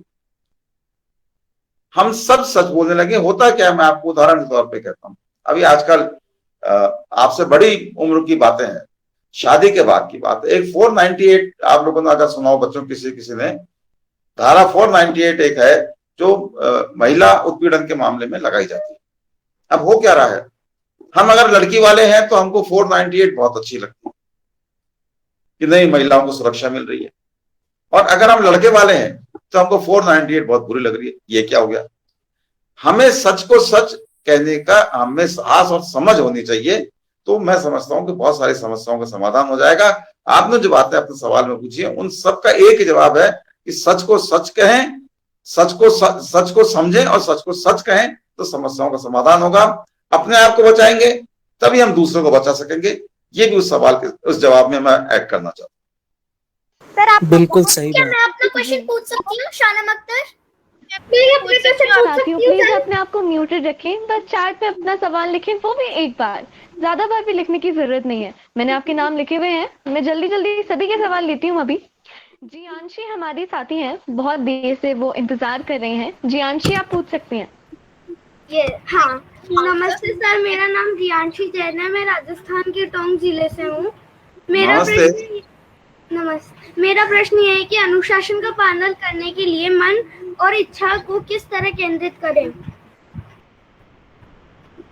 हम जब अनुशासन को समझ जाएंगे ना बेटा, तो हम अपना आप उसकी पालना करने लगेंगे। आप किसी गैर अनुशासित व्यक्ति को देखेंगे, आपको अच्छा नहीं लगेगा। आप ये सोच लीजिए कि अगर आप भी गैर अनुशासित व्यवहार करेंगी तो लोग आपको भी अच्छा नहीं समझेंगे। जिस दिन ये बात हमारी समझ में आ गई, उस दिन से अनुशासन को हम लोग मानने लग जाएंगे। ठीक है सर। मैं अभी Thank you, क्वेश्चन sir. पूछ लूं जानवी दीदी? क्या मैं क्वेश्चन पूछ सकता हूँ दीदी? जी आप भी पूछ सकते हैं। जी मैं पूछ सकती हूँ? क्या मैं प्रश्न पूछ सकता हूँ? जी आर्या, आर्या आप अपना सवाल कर लीजिए। Thank you sir. मेरा नाम आर्या के बाद मैं अगला पूछ सवाल सकता हम हूँ क्या? आपका लेंगे। आर्या के बाद शानम अपना सवाल कर लीजिए। सर मेरा नाम आर्या शर्मा, मैं क्लास 6 में पढ़ती हूँ और मैं राजस्थान टाउन जिले की रहने वाली हूँ। मेरा आपसे ये सवाल है, वो सरकार ने वो स्वच्छ भारत योजना बनाई पर इसका कोई फॉलो नहीं करता। कोई मैं बाजार में जाती हूँ तो कोई केले का छिलका कभी फेंकता है, तो इसका क्या उपाय निकाला जा सकता है सर?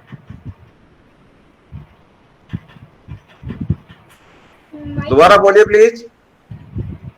नमस्कार सर, मैं हूँ आर्या शर्मा, टाउन जिले की रहने वाली आर्या शर्मा। मैं क्लास 6 में पढ़ती हूँ और मेरा आपसे ये सवाल है कि सरकार ने स्वच्छ भारत योजना बनाई पर इसको कोई फॉलो नहीं करता। जब मैं बाजार में जाती हूँ तो कोई केले का छिलका और कोई चिप्स का रैपर फेंकता है, तो इसमें क्या योजना निकाली जा सकती है?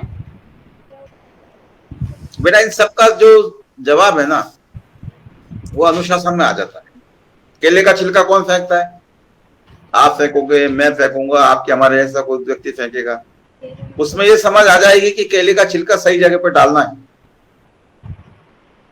तो जो सफाई का जो काम है, उस काम को ज्यादा गति मिलेगी, हम ज्यादा अच्छे से सफाई कर पाएंगे। साफ रखने की हमारी जिम्मेदारी को हम पूरा करेंगे, तभी हमको ये कहने का अधिकार बनेगा कि म्यूनिसिपैलिटी सफाई कर रही है कि नहीं कर रही। हम सबको अपने पर अनुशासन लाना पड़ेगा। धन्यवाद सर। जी बिल्कुल। नमस्ते बेटा। अगला सवाल के लिए मैं इनवाइट करती हूँ मान्य माथुर को। मान्य अपना सवाल कर सकते हैं। शानम हम अगला सवाल आपका लेते हैं। मान्य आप अपना सवाल कीजिए। Good evening sir. Good evening sir, सबसे पहले मैं आपका डिजिटल बाल मेला में स्वागत करता हूँ। बहुत बहुत धन्यवाद। सर मैं आपसे ये क्वेश्चन पूछता हूँ, अगर हमारी पार्टी बनती है तो पार्लियामेंट में कैसे डिसिप्लिन होने चाहिए? अगर हमारी पार्टी बनती है तो पार्लियामेंट में कैसे डिसिप्लिन होने चाहिए? डिसिप्लिन ये होना चाहिए ना, मैंने बताया कि हम ज्यादा सुने और सिर्फ काम की बात करें। तो हाँ, पार्टी हमारी हमेशा फतह रहेगी, हमारी पार्टी। जी बिल्कुल। अगला सवाल पूछेंगी शानम। थैंक यू दीदी। जय हिंद सर। सवाल पूछेंगे।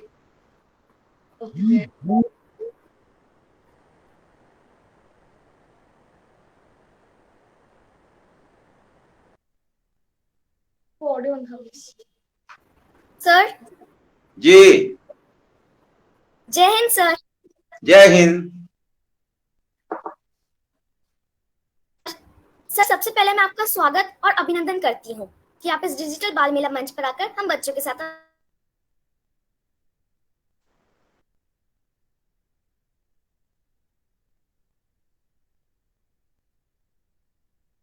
आपकी आवाज नहीं आ रही। हम आपको नहीं सुन पा रहे हैं।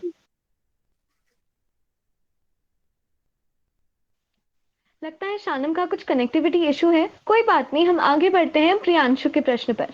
प्रियांशु।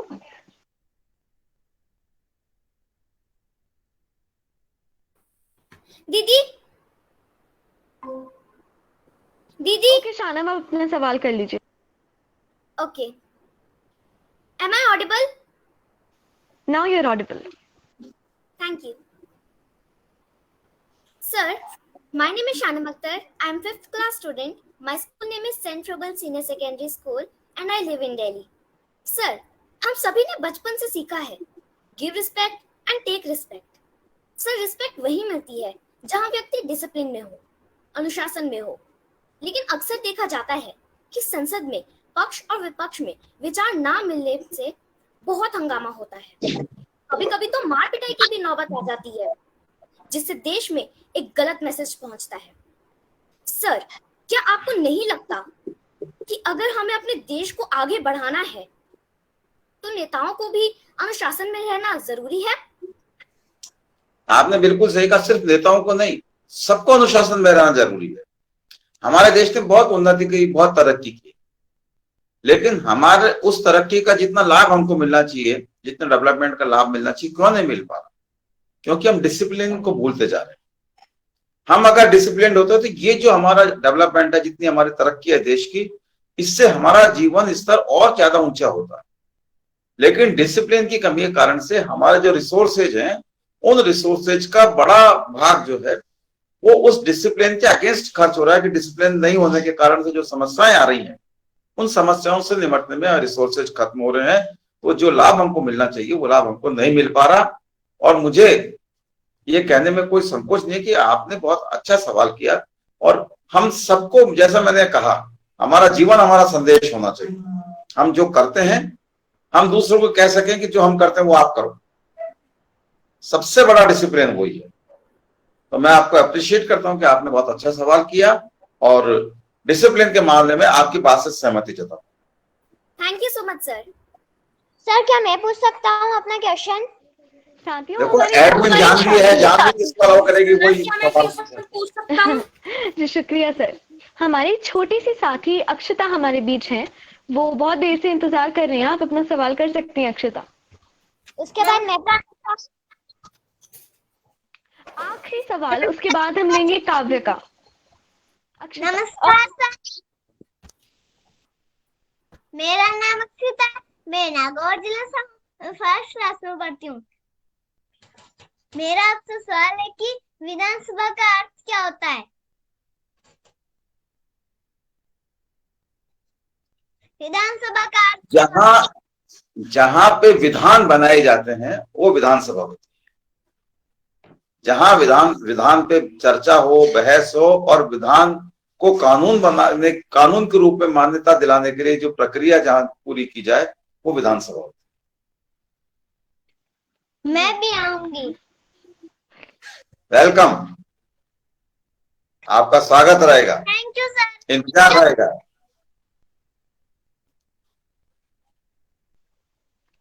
चलिए अब आखिरी प्रश्न लेते हैं आज का, काव्य गादिया का। काव्य अपना सवाल कीजिए।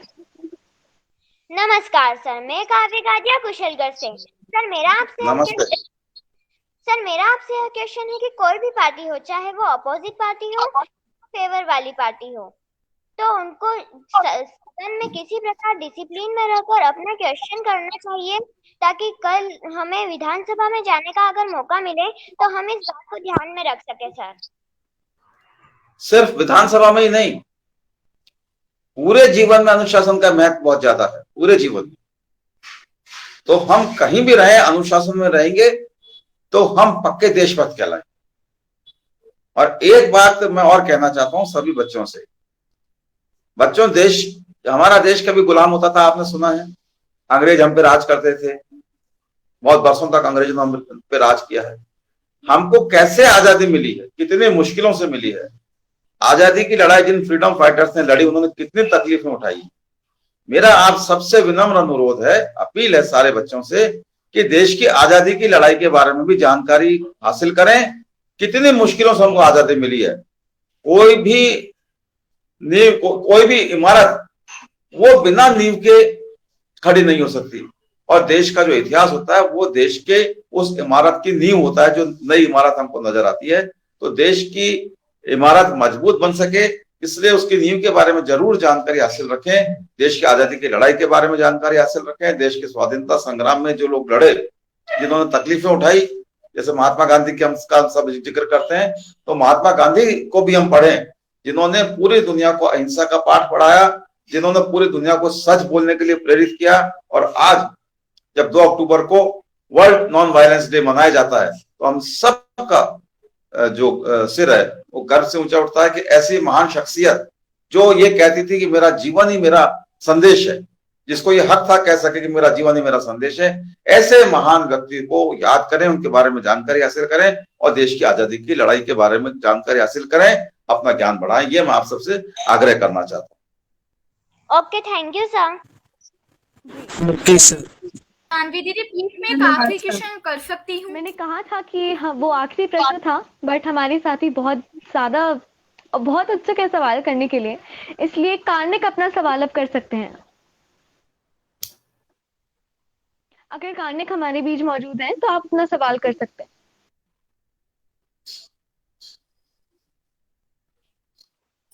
लगता है कार्निक हमारे बीच। जानवी, एक्सक्यूज मी जानवी, आपने पहले मेरा नाम लिया था तो थोड़ा उस टाइम पे मैं क्या बोल सकता हूँ? आप कीजिए अपना सवाल। हाँ जी, थैंक यू। नमस्कार सर, मैं प्रियांशु भट्ट उत्तराखंड पौड़ी गढ़वाल से हूँ। सर मेरा आपसे यह प्रश्न है कि सदन में मुख्य सचेतक क्या भूमिका निभाते हैं सर? मैंने बताया था, आप शायद आपको सुन नहीं पाए आप। जो फ्लोर मैनेजमेंट होता है सदन का, कौन हमारे पक्ष से कौन बोलेगा, कौन नहीं बोलेगा, किस तरीके से वोटिंग के लिए लोगों को मोटिवेट करना है, कैसे सदन में ज्यादा से ज्यादा लोग वहां पे मौजूद रह सकें, इन सब फ्लोर मैनेजमेंट का जो जिम्मा होता है वो मुख्य सचेतक का होता है। Yes sir ji, thank you sir. Komal, आप अपने सवाल कर सकते हैं। प्लीज मेरा टर्न ले लीजिए नवदीप यादव। सर नमस्कार सर, मेरा नाम कोमल है, मैं नागौर जिले की रहने वाली हूँ। सर प्रथम आपको धन्यवाद कि अब हम विधानसभा कार्यवाही को घर बैठे ऑनलाइन देख सकते हैं, यह एक बड़ा कदम है। सर हम बच्चे अपनी बात विधानसभा में कैसे रख सकते हैं? आप अपनी बात अपने एमएलए के माध्यम से विधानसभा में रख सकते हैं। जो भी आपके एमएलए हैं उन एमएलए तक अपनी बात पहुंचाएं कि हम ये आपसे ये चाहते हैं कि आप ये बात सदन में उठाएं, उनको लिख के भी देवें। तो निश्चित रूप से आपके एमएलए, चूंकि अपने क्षेत्र के जनता और विशेषकर बच्चों की आवाज जो नहीं पहचान सकता, वो आदमी ज्यादा लंबे समय तक राजनीति नहीं कर सकता। आपकी बात हमको सुननी पड़ेगी, आपकी बात को सदन में उठाना पड़ेगा। आप अपने एमएलए के माध्यम से अपनी बात सदन में उठाएं। सर डिजिटल बाल मेला का जो इनिशिएटिव है, इसके बारे में आपका क्या कहना है? कैसा लगा आपको ये आइडिया? मन नहीं भरा, समय का अभाव है, लेकिन आपसे बात करके, आप लोगों के सवाल सुन के, आप लोगों के सामने अपनी बात रखने से मन नहीं भरा है। कभी दोबारा मौका मिलेगा तो फिर आऊंगा। मेरी ये इच्छा ही आपके मेरे भावनाओं का प्रदर्शन है। मुझे बहुत बहुत बहुत अच्छा लगा। आप सबके कामनाएं करता हूं। सर हमारे जो इस सत्र में हमारे साथी जुड़ते हैं वो बहुत मेहनत करते हैं, इसीलिए उनका अप्रिसिएशन करने के लिए और उन्हें मोटिवेट करने के लिए हमारे जो सेशंस हैं उनका एक बहुत ही अहम पहलू है लीडर। जो हमारा साथी हमारे गेस्ट को सबसे ज्यादा प्रभावित करता है उसे आज का लीडर घोषित किया जाता है। आपके नेतृत्व से आज का लीडर कौन है? तो सोचा ही नहीं था। मुझे बच्चे सवाल वो ये क्या नाम है, आयुष नाम है शायद उसका, जिसने मेरे सवाल किया था। Piyush. Congratulations Piyush. Thank you. सभी पीयूष के लिए तालियां बजाएं। हेलो पीयूष भैया। Thank you everyone. सर आप एक बार और जुड़ना। पीयूष प्लीज अपना क्वेश्चन रिपीट करो एक बार।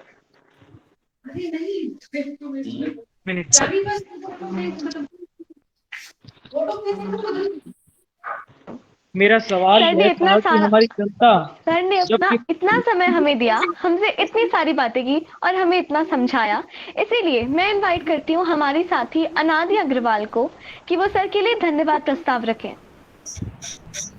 Thank you. जैसे पूनम की रात रोशन होती है, वैसी आस आज हर दिल में जगी है।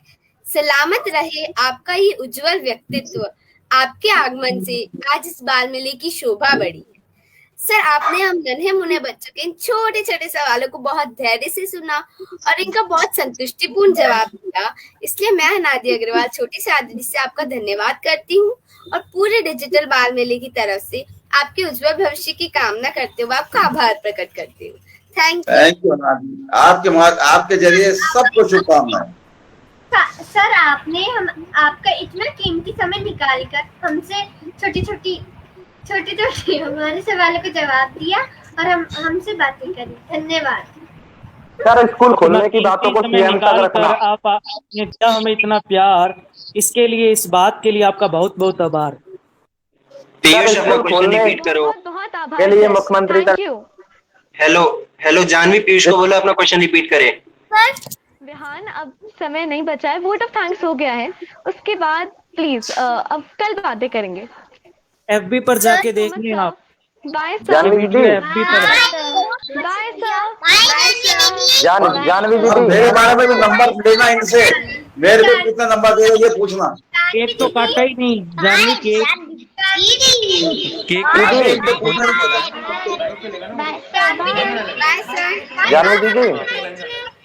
जानवी दीदी केक तो काटा ही नहीं। केक तो काटा ही नहीं। मेरे को 10 में से कितने नंबर मिले पूछना। 15 अगस्त को क्या स्पेशल होने वाला है? जानवी दीदी, 15 अगस्त को क्या स्पेशल होने वाला है? सर स्कूल खोलने की बात को सीएम तक रखना। आज के लीडर तो congratulation Piyush. Bye sir. CP Joshi ji ने एक बार और जुड़ना। विधानसभा फिर के सर बताएंगे आपको कितने नंबर मिले। एक बार फिर हमारे बीच आपसे कल के सेशन में। जानवी दीदी, सभी बच्चे जुड़े रहे, अभी भी जुड़े रहे। अभी केक कटिंग सेरेमनी हो रही है। केक कटेगा। हाँ सबको दिखाया जाएगा लाइव। Okay sir. बाय साथियों, कल मिलते हैं। Bye sir. बाय जानवी दीदी। बाय जानवी दीदी। बाय जानवी। सर ने कहा है जुड़े रहें, अधिक से अधिक जुड़े रहे। अब कांग्रेस पीयूष भैया। Thank you Priya. Congrats thank you Anadi. Thank you Shanam. Congratulation भैया, congratulation. Thank you congratulation Piyush. Thank you everyone. Congratulation Piyush. धन्यवाद कान्हा। जोशी जी ने किसको लीडर बनवाया था कल? सब प्रिया शर्मा। हाँ लाइव। हाँ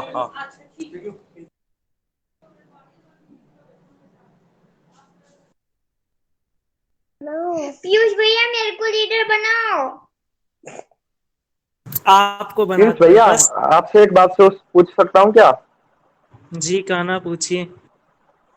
वो लक्ष्मी शर्मा ने क्वेश्चन किया था इनका मंत्री परिषद कैसा होगा, मंत्री कैसे होंगे, जब वो सर ने बोला था कि पत्र लिखकर भेज देना मुझको।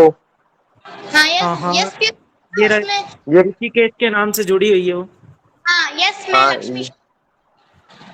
उसको कैसे भेज सकते हैं अपन? वो अपना फोटो और अपना नाम चाहिए, आप जानवी को भेज दीजिए। सर ने ये भी कहा था कि अगर आप जानवी को भेजेंगे तो जानवी से सर मंगवा लेंगे, या फिर आप मुख्यमंत्री जी को पत्र लिख सकते हैं। सोशल मीडिया आजकल बहुत पॉपुलर है इन मामलों में। कर सकते हैं। जानवी दीदी का नंबर नहीं है।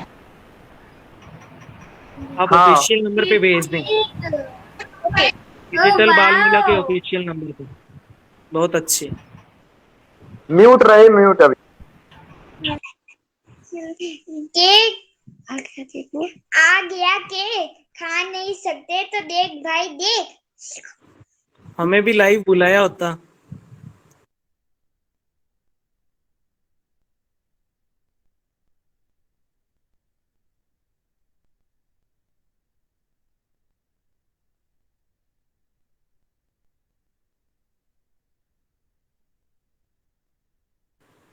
Congratulations to all Digital Bal Mela team.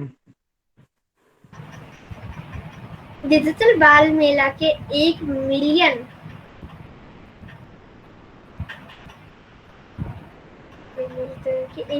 Family हो चुकी है।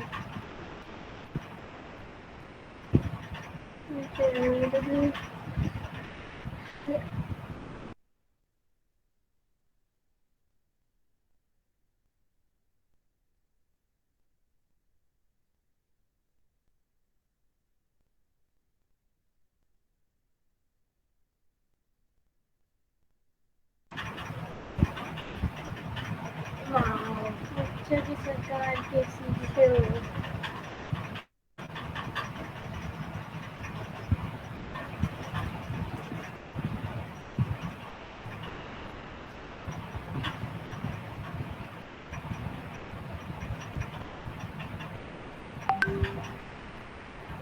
लाइव जितने बजे जुड़े सब क्लैपिंग करना है ना। Okay sir. Okay sir.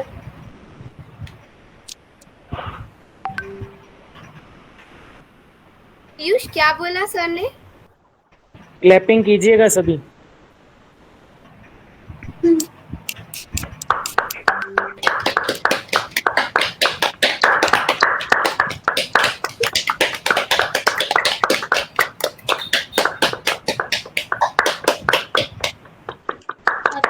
Congratulation सभी को।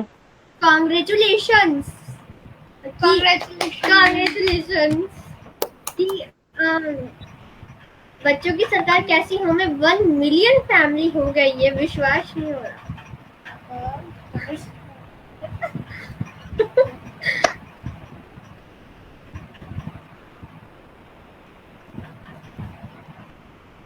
बाय फ्रेंड्स, जाना है।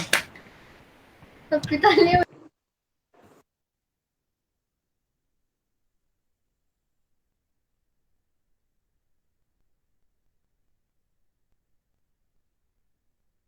मनीष ढक्का जी, आपका आज क्वेश्चन हो गया?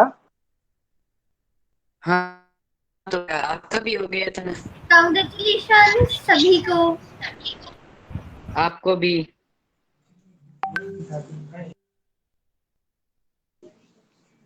ठीक है, अब आप जा सकते हैं सब बच्चे, है ना। Thank you sir.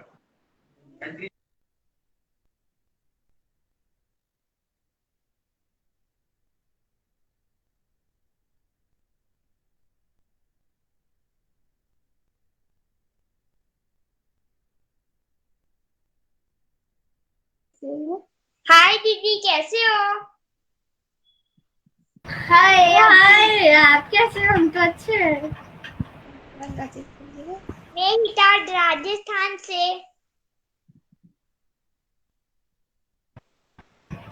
मैं राजस्थान से।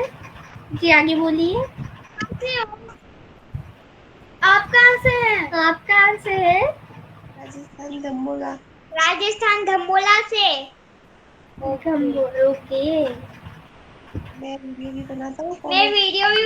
कॉमेडी वाले। अच्छा, वाओ। भी हिटार भट्ट के वीडियो लिखना। आ जाएंगे सर। क्या देखना है? सब वीडियो मेरे। ओके। क्या देखना है एक बार आप वापस बताओ। हिटार भट्ट के वीडियो लिखना। हिटार भट्ट के वीडियो यू लिखना।